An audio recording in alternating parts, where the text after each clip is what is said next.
रूस और यूक्रेन के बारे में बड़ी खबर निकलकर सामने आ रही है। रूस के सदर व्लादिमीर पुतिन ने अपनी डेटरेंस फोर्स जो कि न्यूक्लियर मिसाइल्स को हेड करती है उसके लिए अलर्ट जारी कर दिया है और अपनी एटमी मिसाइलों की जो टीम है, जो कमांड है पूरी की पूरी, उनको एक डेटरेंस अलर्ट इशू किया है कि तैयार रहे, किसी वक्त भी यूरोप और अमेरिका आपके ऊपर एटमी हमला कर सकता है। आपको ये बता दें कि ये जो यूक्रेन का मामला हुआ है रशिया के साथ, ये एक आटे में नमक के बराबर है और ये अभी शुरुआत है और यूरोप के साथ अभी लड़ाई होना बाकी है। नाजरीन ग्रामी, इसके अलावा आपको ये भी बता दें कि रूसी सदर ने अपने जो जर्नैल थे उनको टेबल पर बिठाया और उनको कॉन्फिडेंस के अंदर लिया कि हम अपने एटमी मिसाइलों को मोबिलाइज करते हैं और इन मिसाइलों की वजह से हमारे मुल्क पर जो है वो डेटरेंस कायम हो सकती है। हम अमेरिका और दीगर जो ममालिक हैं उनसे बच सकते हैं। अगर हम एटमी हथियार बाहर नहीं निकालते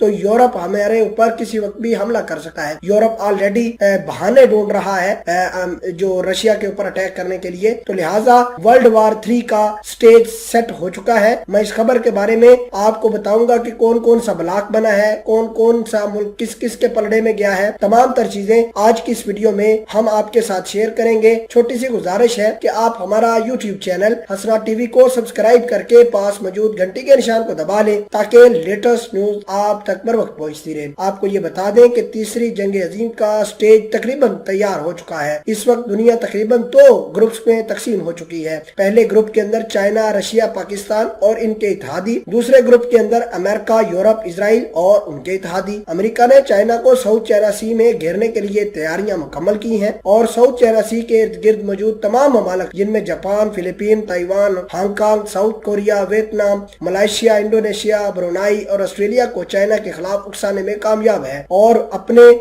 जो डिस्ट्रॉयर्स हैं अमेरिका और एयरक्राफ्ट कैरियर है वो भी लेकर वहां साउथ चाइना सी के अंदर पहुंच गया है और भारत को कहा है कि अपनी नेवी के जरिए आबनाए मलाका को चाइना के बहरी जहाजों के लिए बंद करे। याद रहे कि आबनाए मलाका के जरिए चाइना की ज्यादातर तजारत होती है और चाइना का 80% तेल इसी आबनाए मलाका से गुजर कर जाता है। अगर ये रास्ता बंद होता है तो बदले में चाइना के पास सिर्फ ग्वादर बचता है अपनी तजारत के लिए, जो कि पाकिस्तान के लिए बहुत ही खुशाइन बात होगी। जवाब में चाइना ने भी एक पॉलिसी बना रखी है, अगर भारत आबनाए मलाका को बंद करने की कोशिश करता है तो चाइना भी भारतीय रियासत सिक्किम पर कब्जा करके भारत की कमर में कील ठोक सकता है। नाजरीन ग्रामी, आपको ये बता दें कि अब मामला बहुत ज्यादा खराब हो चुके हैं। चाइना लगातार रशिया के कांटेक्ट के अंदर है और आपको ये भी बता दें कि रूस का जो इकोनॉमिक लेवल है वो बुरी तरीके से फ्लॉप हुआ है और रशिया के साथ जितनी भी ट्रेड हो रही थी दुनिया की वो खत्म हो गई है। रूस के साथ